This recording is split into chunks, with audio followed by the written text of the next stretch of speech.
Governor గారి ప్రసంగానికి వీళ్ళు అభినందన తెలుపుతారు. ప్రత్యక్షంగా మమ్మల్ని అభినందించడానికి బేసిజాలు అడ్డం రావచ్చు, లేకపోతే పగ పచ్చికారం అని అంటుంటారు కదా, అట్లేమైనా వాళ్ళకు ఉందేమో అనుకున్నా కానీ చివరికి గవర్నర్ గారి ప్రసంగాన్ని కూడా అభినందించకపోవడం అంటే వాళ్ళ మ్యానుఫ్యాక్చరింగ్ డిఫెక్ట్ ఉందని చెప్పి నేను ఈరోజు భావిస్తున్నాను. అధ్యక్ష వెనకటికి ఒక స్వామి మాట్లాడే చిలుకల్ని పెంచిండంట. ఆ చిలుకల్ని ఇద్దరు కొనుక్కున్నారు. ఒక ఆయన స్వామీజీ కొనుక్కున్నాడు, ఇంకొక ఆయన కషాయి కొనుక్కున్నాడు. కొంతకాలం అయిన తర్వాత చిలుకలు పెంచిన ఆసామికి వాటిని చూడబుద్ధి అయింది, ఆ చిలుకలు బాగానే మాట్లాడుతున్నాయని. స్వామి దగ్గరికి పోయినప్పుడు పోంగానే ఆ చిలుక చెప్పిందంట, రండి కూర్చోండి, మంచినీళ్ళు తాగుతారా, మీ ఆరోగ్యం బాగున్నదా, కుటుంబ సభ్యులు కులాసగా ఉన్నారా అని అంటే చిలుకలు పెంచిన ఆయనకు బాగా సంతోషం వేసింది. అబ్బా నేను పెంచిన చిలుక ఎంత ప్రయోజకం మారింది అని. ఓకే మంచిదని ఆ నుంచి బయలుదేరాడు. కషాయి దగ్గరకు పోయాడు. కషాయి దగ్గరకు పోతేనే ఆయన ఇట్లా ఎంటర్ అవుతుండో లేదో, గొంతు గొయ్యండి, రక్తం బారాలే, కుప్పలు వేయండి, నరకండి, చిమ్మండి అని ఆ చిలుక మాట్లాడి భయపడిపోయాడు ఒక్కసారిగా. నా దగ్గర ఉన్నప్పుడు మంచిగానే ఉండేనే, అక్కడ వాంగనే ఇట్లయిందని ఆ పక్కలో కూర్చోబెట్టుకున్నాడు కదా, ఆయన ఇక్కడ ఉన్నప్పుడు మంచిగా ఉండే, రండి కూర్చోండి, రండి కూర్చోండి, బాగున్నారా ఏందని అడిగేటోడు. అటు వాంగనే నరకండి, సంపండి, కుప్పలు వేయండి, ఈ భాష నేర్చుకున్నాడు. దీని అర్థం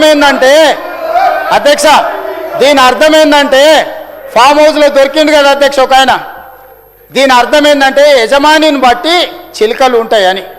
ఇక్కడ ఉన్నప్పుడు బాగానే ఉండరు, ఆ ఫామ్ హౌస్లో దొరికిన ఆయన ఆ పక్కలు ఉన్నాయని ఇద్దరు. అక్కడికి పోగానే ఎట్లా తయారైన రోజు చూసిరు కదా అధ్యక్ష. ఇది పరిస్థితి.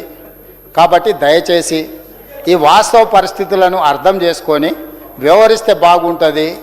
మీరు మీరు మీరు ఏం విధానాలు నేర్పుతారో నాకైతే తెలియదు, నేను ఆరోపణ చేయదలుచుకోలేదు, ఇది గవర్నర్ ప్రసంగం కాబట్టి సూచన మాత్రం డెఫినెట్గా చేయదలుచుకున్నా.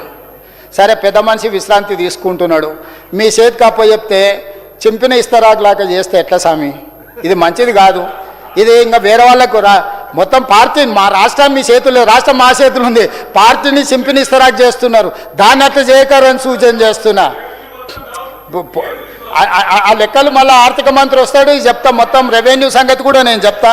అదేవిధంగా అధ్యక్ష ఈరోజు ఇది రాష్ట్రంలో రాజకీయ పరిస్థితి. అదేవిధంగా అధ్యక్ష ఇంకా ఎందుకులే ఇక మా వాళ్ళు అందిస్తున్న ఫోటోలు కూడా చూపించాను వెనకాల నుంచి, మా ఆది శ్రీనివాస్.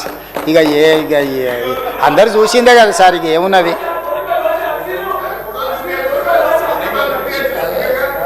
స్పీకర్ సార్, ఈరోజు ప్రజాప్రభుత్వం తీసుకొచ్చిన పాలసీలు, గత ప్రభుత్వం నచ్చితే నజరానా, నచ్చకపోతే జుర్మానా, ఇది వాళ్ళ విధానం. ఆ విధానం వల్ల ఎన్నో పరిశ్రమలు వచ్చినాయి, తరలిపోయినాయి, వచ్చి ఒకవేళ పెట్టినా తెలియక ఇరుక్కున్నా దివాలా తీసే పరిస్థితి.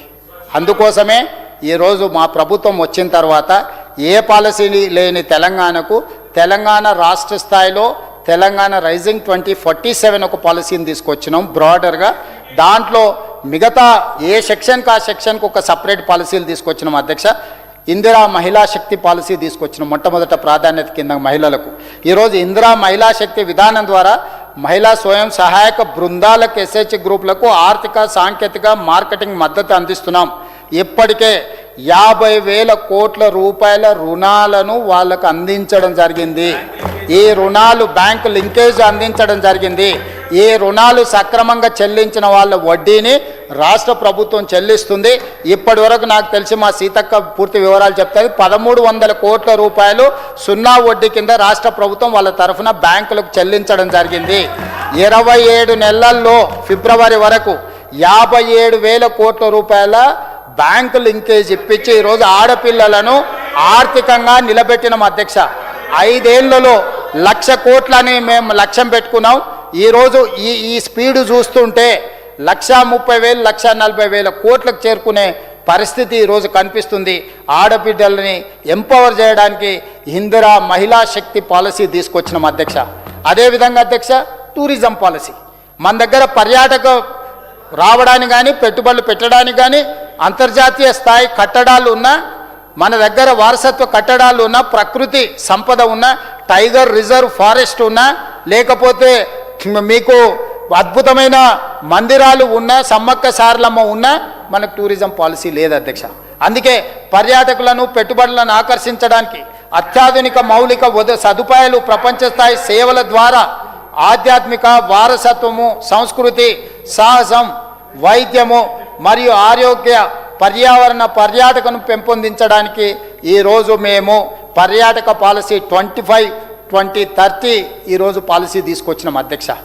ఏ పాలసీ లేని టూరిజంకు ఈరోజు ఒక అద్భుతమైన పాలసీని తీసుకొచ్చి ఇన్వెస్ట్మెంట్ను అట్రాక్ట్ చేయడమే కాకుండా ప్రపంచ స్థాయి పర్యాటకులను ఆకర్షించడం ద్వారా ఆదాయాన్ని పెంచడమే కాకుండా తెలంగాణ నిరుద్యోగ యువతకు ఉద్యోగ ఉపాధి అవకాశాలు కల్పించడానికి ఈరోజు పాలసీ తీసుకొచ్చినాం అధ్యక్ష. అదేవిధంగా తెలంగాణ క్రీడా పాలసీ 2025, తెలంగాణ క్రీడా విధానం ద్వారా ప్రైవేట్ రంగ సహకారం, మౌలిక సదుపాయాల అభివృద్ధి, క్రీడా